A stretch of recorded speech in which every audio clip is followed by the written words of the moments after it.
For the interest, I'm LaDonna Lockard.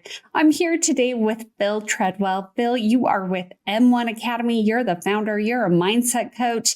I got to know, though, how did you get into the mortgage industry? Where did you find kind of this niche that you're in? So in college, was a store manager for Blockbuster Video. That was kind of my claim to fame.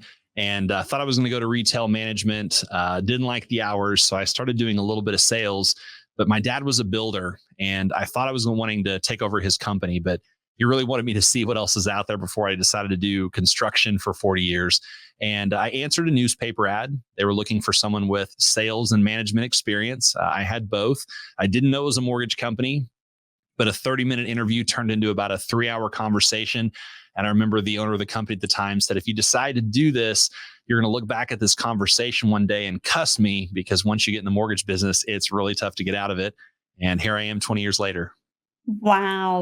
Wow. That's incredible. So when did you parlay your experience in the mortgage industry into being a mindset coach? So I think mindset is the most important thing that's going to make people successful. It's not the only thing, but it's the thing we have to focus on the most. Mindset is how we show up. Ed Milet says it's in sales, we don't need to get people to believe what we're saying. We need to get people to believe we believe what we're saying. And that's a mindset thing. Our mindset controls our attitude and our actions. Those are the only two things that we can control. We can't control the market. We can't control our clients. We sure can't control our partners. What we can control is what we do and how we respond to things. That's a mindset thing. So tactics are important, but our tactics are only as good as the mindset we have in using them. We have to have a growth mindset and understand where we're going and what we're doing. And we have to understand how do we turn that into action so that we actually achieve our goals. Oh, absolutely.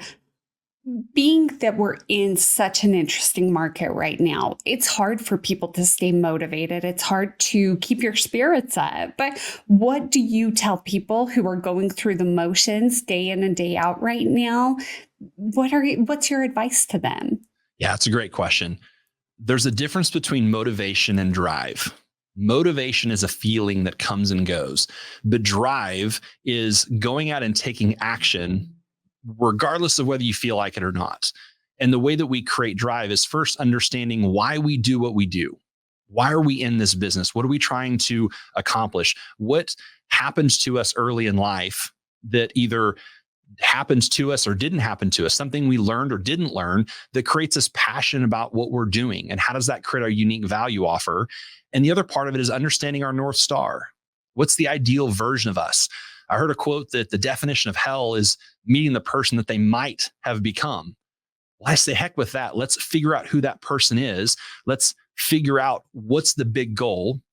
Let's reverse engineer that into milestones and create some short-term goals. And if you understand why you do what you do and where it is that you're going, you now have a drive to go out and do it every day. Motivation is great. It makes us feel good, makes us excited to go do something, but that comes and goes. And drive sticks with us. It's something deeper than just how we feel in that moment. How do you help people establish what their why is? That is such a profound question and something that everyone needs to discover within themselves. How do you help people find that? It's a simple conversation, like I said, of typically if their parents were really good with their finances and they learned how to build wealth, maybe they had rental properties, maybe they saved money, that created a desire within them that they did that for themselves and they want to show other people. Or just the opposite. Maybe their parents were terrible with money and they had to figure out how to do it on their own. And so they're passionate about showing other people because they weren't taught that themselves.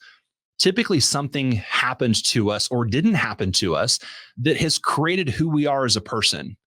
And then why are we passionate about doing this thing? Most people that are good salespeople, good marketers, good relationship people, they can go do a lot of different industries, but there's something that drove them here, that kept them here. And it's not just because of the income opportunities. Hey, that's great. But if your why is simply about making money, When you're not making money, you'll go do something else. So for people that are sticking around and trying to build their business and they're going through that grind and they're still trying to better themselves, there's a reason why they're here. So it's a series of just asking questions about what they are passionate about. Why are they in this industry? What gets them most excited when they talk to a client, to a partner, and really understanding the background of where they came from, so we can take that why and turn that into a unique value offer. A unique value offer is not something that no one else can do. It's how you do what you do in a unique way. If you have a story and that you use that story to frame how you're a mortgage advisor and how you help people create strategies, that in turn is unique. That in turn is what's going to create relationships for people. Phil, you are so giving with your time. You have your podcast that you put out there for free. Anyone can listen to it. Thank you for doing that. It's something that I've recently discovered myself and have been unbelievably impressed with. So thank you for that. I know we're going to continue this conversation. I do want to make sure to mention, though, you are going to be at Originator Connect coming up in August. You are one of the keynote speakers. So looking forward to seeing you there. Thank you for joining me here. And for the interest, I'm LaDonna Lockard. For more on these and all of today's top stories, go to nationalmortgageprofessional.com.